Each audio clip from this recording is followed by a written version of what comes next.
Selamat pagi, jemaat Tuhan di GKMI Efrata Pare.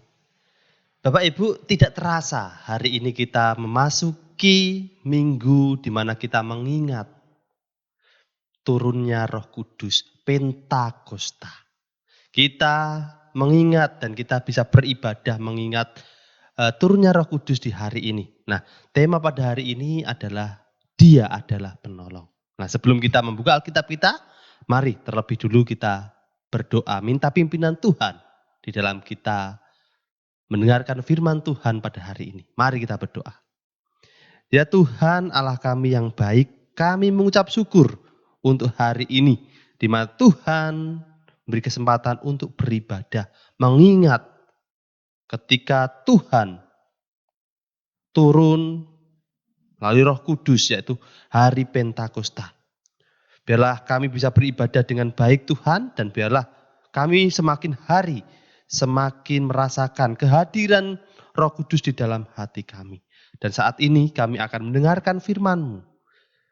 Pakailah kami, murnikan kami, sehingga kami bisa menerima firman-Mu dengan baik dan bisa mengaplikasikan dalam kehidupan kami.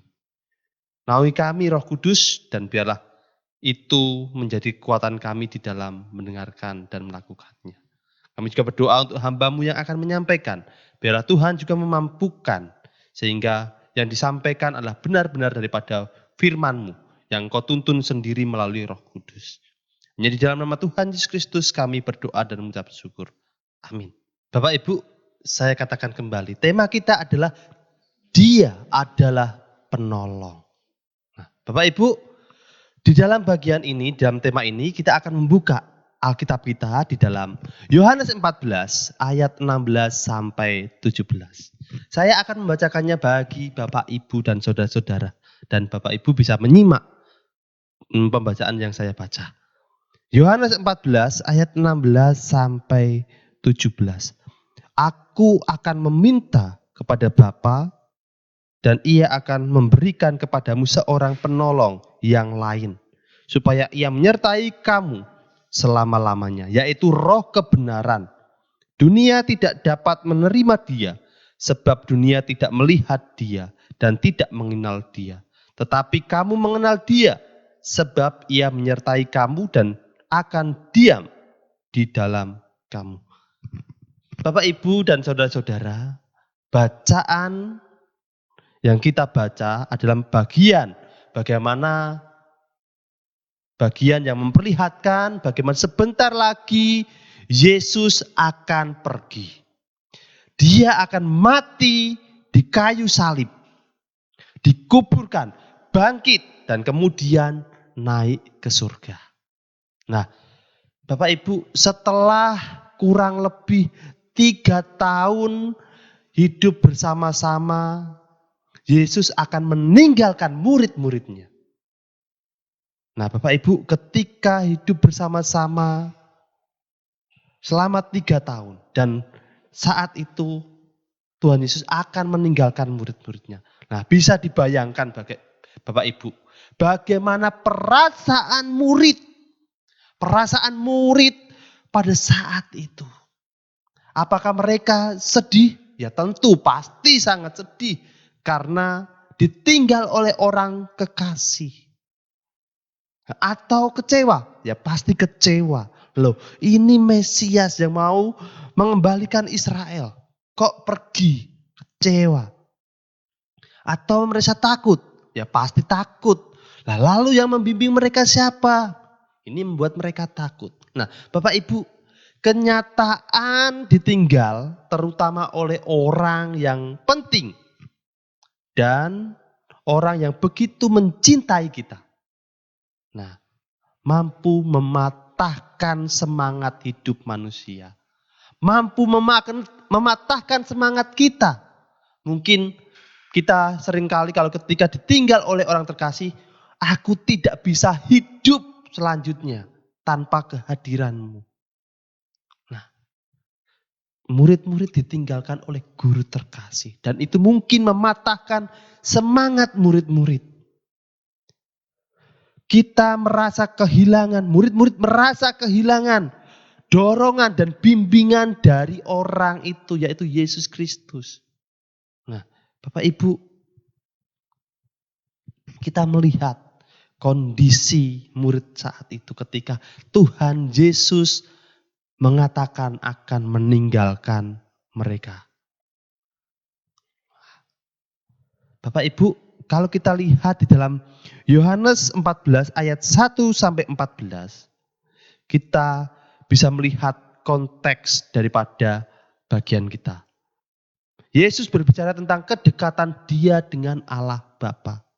Jadi menurut saya, perasaan kehilangan mereka itu sesuatu yang dapat menggoncangkan realita hidup mereka. Yesus mengerti karena Dia sampai mengatakan, meyakinkan mereka itu sekali lagi di ayat 18. Aku tidak akan meninggalkan kamu. Aku tidak akan meninggalkan kamu seperti yatim piatu. Bapak Ibu, melihat seperti ini.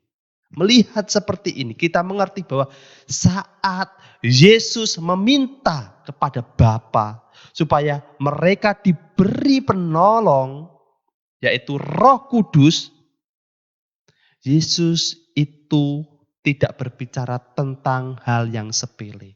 Tidak berbicara tentang hal sepele atau ringan, Bapak Ibu.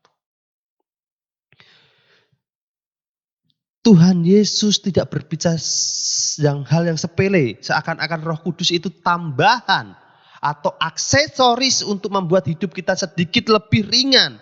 Bukan. Kalau ada Roh Kudus, bagus. Kalau tidak ada Roh Kudus, tidak masalah. Roh Kudus itu benar-benar penolong, Bapak Ibu. Bukan hal yang sepele. Oleh sebab itu, Yesus mengatakan bukan hal yang sepele.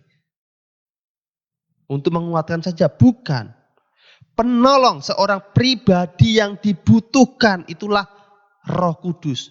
Pribadi yang dibutuhkan. Nah, bagaimana Roh Kudus menolong kita dalam kehidupan kita sehari? Nah, bagaimana? Nah, Bapak Ibu, ada beberapa poin yang bisa kita ambil dari bagian yang kita baca ini. Yang pertama adalah Roh Kudus adalah Tuhan yang menyertai kita. Di bagian ayat 16. Nah, Yesus memperkenalkan Roh Kudus dengan julukan penolong yang lain. Nah, garis bawahi Bapak Ibu. Penolong yang lain. Nah, dalam bahasa aslinya, kata yang lain itu sebenarnya mendahului kata penolong. Lah, maksudnya apa Bapak Ibu? Kalau Yesus ini penolong yang lain, kalau Yesus bilang ini penolong yang lain, artinya murid-murid sudah punya penolong. Sudah punya penolong, yaitu penolong pendahulu. Nah, siapa pendahulu itu? Penolong yang pendahulu itu? Ya, sang penolong yang mereka akan pergi. Sang penolong yang akan pergi, yaitu Yesus Kristus sendiri. Penolong Yesus Kristus itu sendiri. Dan di dalam kitab Yohanes banyak sekali persamaan antara Yesus Kristus dengan Roh Kudus. Ya, sama-sama diutus Bapa, berdiam di dalam murid-murid, tidak diterima dunia, membawa orang kepada kebenaran, menghakimi, menyingkapkan, dan lain sebagainya. Nah, itu ada persamaan Yesus dengan pekerjaan Musa kalau kita lihat di dalam perjanjian lama diteruskan oleh Yosua. Lalu kita melihat Elia diteruskan oleh Elisa. Di sini pekerjaan Yesus diteruskan oleh Roh Kudus. Diteruskan oleh Roh Kudus. Nah, tetapi Bapak Ibu jangan salah sangka. Roh Kudus tidak menggantikan Yesus. Roh Kudus tidak menggantikan Yesus. Karena Roh Kudus tidak mati di kayu salib. Nah, Roh Kudus membuat kehadiran Yesus itu nyata di dalam hati dan hidup manusia. Nah, Bapak Ibu, mungkin hari-hari ini ada yang kesulitan melihat pekerjaan Tuhan di dalam kehidupan. Kita tahu Tuhan itu baik, tahu. Nah, Dia berkuasa, benar Dia berkuasa, tetapi mana buktinya Bapak Ibu? Mana buktinya? Kalau Tuhan itu baik, mana Tuhan itu berkuasa? Nah, kalau kita lihat yang ada sebaliknya, kekejaman, ketidakadilan, kemiskinan, penderitaan, mengalami satu penyakit. Nah, kita lihat dalam situasi seperti ini. Mungkin orang percaya terkena COVID-19. Nah, mungkin ada yang kecewa dengan Tuhan. Kecewa dengan Dia yang Maha Kuasa itu. Imannya goyah. Beribadah seperti waktu yang sia-sia. Nah, Bapak Ibu, tetapi saya mau beritahu hari ini bahwa lewat Roh Kudus Yesus hadir. Lewat Roh Kudus Yesus hadir. Dia tidak tinggal diam. Dia sedang bekerja. Mungkin memang sulit dilihat. Seperti kata ayat yang ke-17. Dunia tidak mengenal pekerjaan Tuhan. Justru itu. Karena kitalah sebagai anak-anak Tuhan yang dipanggil untuk melihat dengan kacamata iman bahwa Allah kita hidup, dari julukannya saja ketahuan Bapak Ibu. Penolong, penghibur. Artinya apa? Artinya akan banyak situasi di mana kita perlu pertolongan. Situasi yang membutuhkan pertolongan. Perlu penghiburan. Nah, Roh Kudus bukan jaminan semua akan mulus Bapak Ibu. Roh Kudus adalah jaminan saat semuanya tidak mulus. Tuhan tidak akan meninggalkan kamu. Yaitu tidak meninggalkan Bapak Ibu dan Saudara tanpa bantuan. Nah, penolong, penghiburan. Nah, Bapak Ibu, poin yang kedua yang bisa kita ambil adalah Roh Kudus adalah pribadi ilahi yang berdiam di dalam kita. Pribadi ilahi. Nah, Bapak Ibu, penolong yang lain itu berarti Roh Kudus adalah seorang pribadi. Yesus memanggil Roh Kudus sebagai Ia atau Dia. Nah, di dalam kitab Efesus ditulis kita bisa mendukakan Roh Kudus. Nah, Bapak Ibu, kalau kita berbicara mendukakan Roh Kudus, kita bisa menyimpulkan kalau kita itu bisa mendukakan seorang pribadi. Tidak mungkin kita mendukakan barang. Misalkan kita mendukakan kursi, nggak mungkin. Kalau Roh Kudus itu hanya benda, itu tidak mungkin kita bisa dukakan. Tetapi karena Roh Kudus adalah pribadi, itu di dalam Efesus itu jelas benar bahwa Roh Kudus adalah seorang pribadi. Hanya pribadi yang bisa dibuat sedih, bisa dibuat duka. Nah, mengapa saya katakan ini? Karena banyak orang berpikir Roh Kudus itu seperti tenaga dalam, Bapak Ibu. Seperti energi yang tidak kelihatan. Atau Roh Kudus itu berupa bahasa lidah, bahasa roh. Manifestasi yang supranatural. Nah, Bapak Ibu, padahal pada dasarnya Roh Kudus itu seperti Yesus, yaitu pribadi. Pribadi ilahi yang hidup. Dia adalah pribadi ilahi yang hidup. Nah, ini penting sekali Bapak Ibu. Karena Alkitab memerintahkan kita untuk dipenuhi oleh Roh Kudus.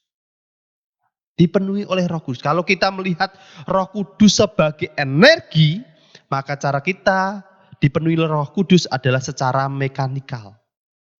Tetapi kalau Roh Kudus adalah seorang pribadi, maka cara yang dipenuhi adalah seperti dipengaruhi oleh kehadiran seseorang. Dipengaruhi oleh kehadiran seseorang. Itulah yang dinamakan dipenuhi oleh Roh Kudus. Nah, Bapak Ibu, dipenuhi oleh Roh Kudus artinya mengembangkan kesadaran kita akan pribadi ilahi yang diam di antara kita. Mengembangkan. Kita menajamkan kepekaan kita akan Roh Kudus yang menjadi penghuni tetap di dalam hati kita. Sehingga kita hidup itu hidup yang dibenahi oleh Roh Kudus. Dipengaruhi oleh Roh Kudus, dibenahi. Sehingga semakin hari kita semakin serupa dengan Kristus. Nah, terutama tidak hanya itu saja, tetapi menjadi saksi di dunia ini.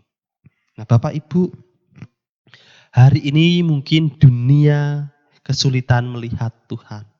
Kesulitan melihat Tuhan, tetapi tidak sulit bagi dunia untuk melihat kita. Dunia sulit melihat Tuhan. Buktinya mana Tuhan? Tidak bisa dibuktikan. Tetapi dunia bisa melihat kita karena kehadiran kita. Lewat Roh Kudus Tuhan ada di dalam umatnya. Di dalam diri Bapak, Ibu, dan Saudara dan juga saya.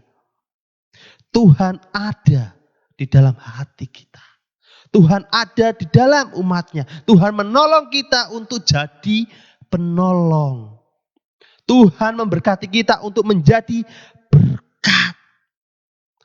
Bapak Ibu, kalau kita lihat doktrin Roh Kudus tidak bisa terlepas daripada doktrin gereja.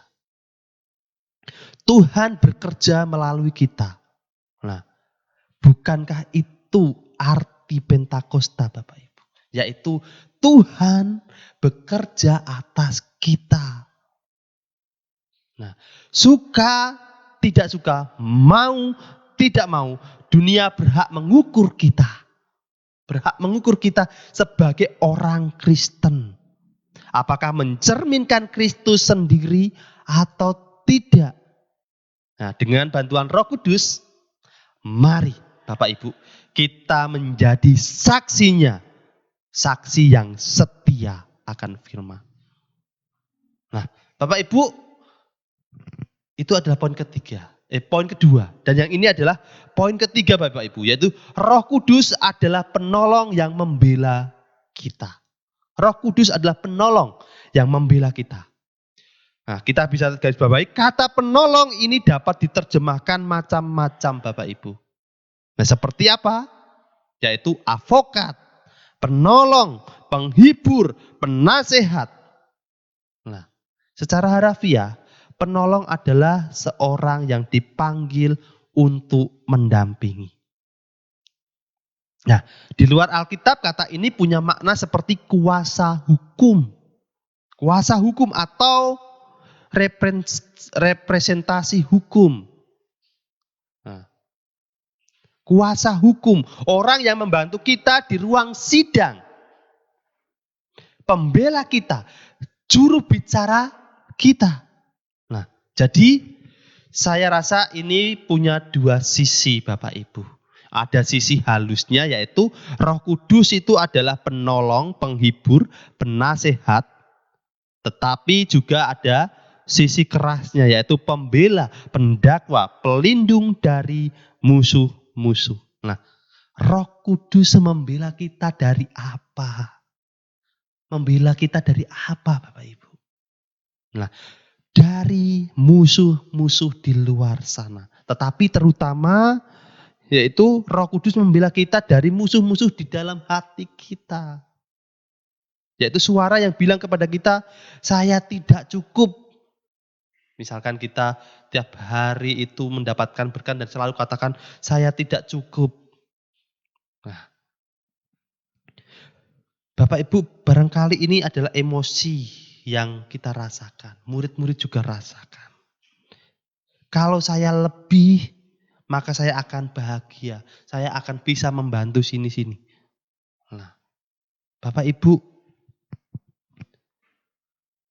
kalau kita sadari, kita seringkali merasa kurang terus. Nah, oleh sebab itu Roh Kudus membela kita, mengingatkan kita agar kita memiliki hati yang cukup.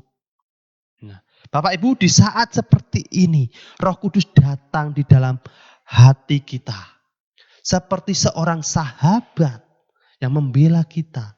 Saat dunia menekan kita, saat iblis menggoda kita, saat hati kita menghakimi kita, Roh Kudus berseru dengan jelas.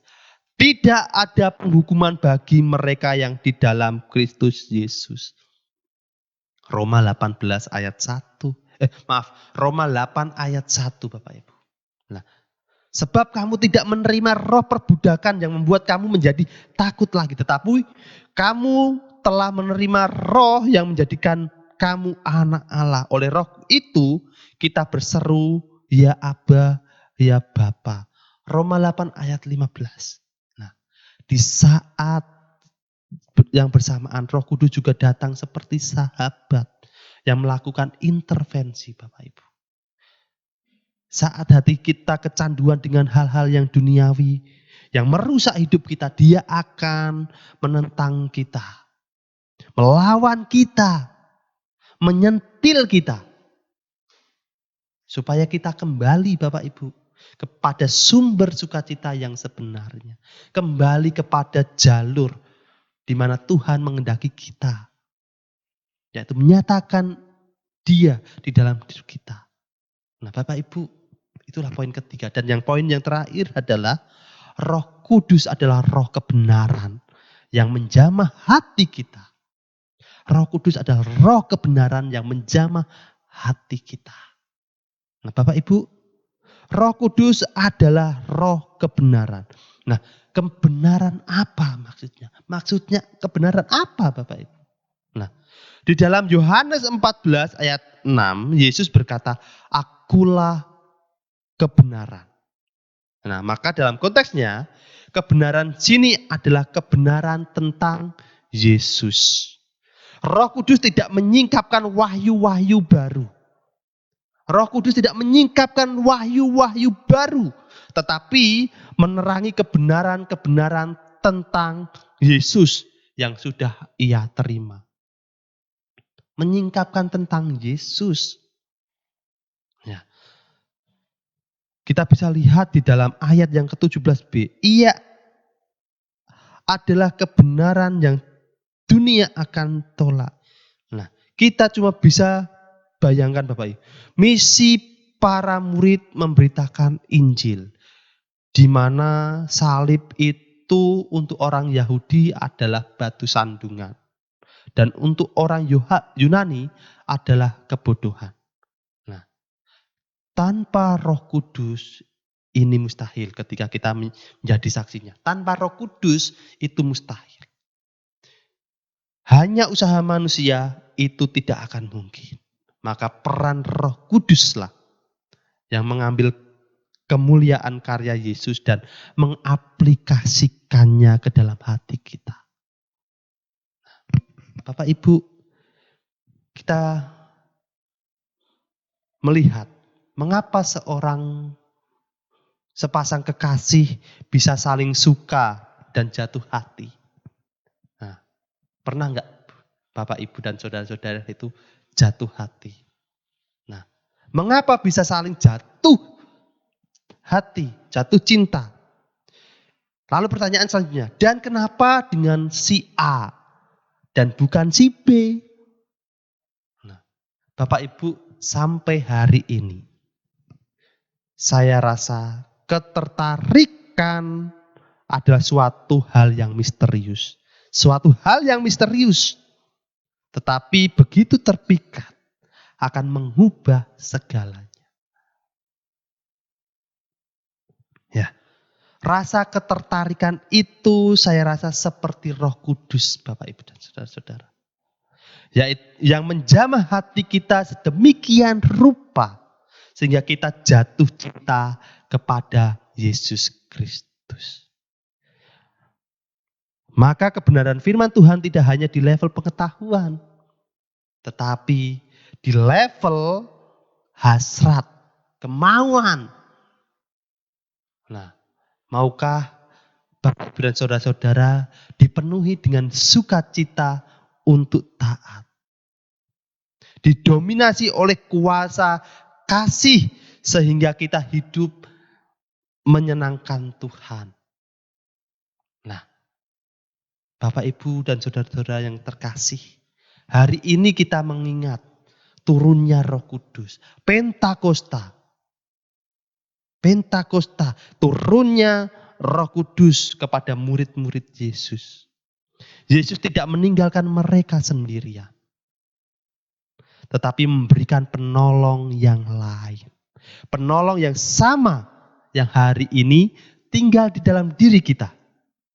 Bukan hanya di murid-muridnya pada waktu itu saja, tetapi ia tinggal di dalam diri kita, hidup kita. Yaitu orang-orang percaya. Penolong yang membela kita. Dan roh kebenaran yang menjamah hati kita. Supaya kita menjadi saksi-saksinya. Yang kelihatan. Yang bisa dilihat oleh semua orang. Maukah Bapak, Ibu, dan saudara-saudara melanjutkan tugas. Yaitu mengabarkan Injil ke seluruh dunia. Mari kita menjadi saksinya yang setia. Terpujilah Tuhan. Amin. Bapak Ibu, mari kita berdoa untuk meresponi firman kita pada hari ini. Mari kita berdoa. Tuhan, terima kasih untuk pimpinan-Mu di dalam kami mendengarkan firman Tuhan. Dan biarlah kami bisa mendengarkan ini dengan benar dan bisa mengimani bahwa Roh Kudus adalah penolong di dalam hati kita dan segala aktivitas kita ia tolong. Ya Tuhan,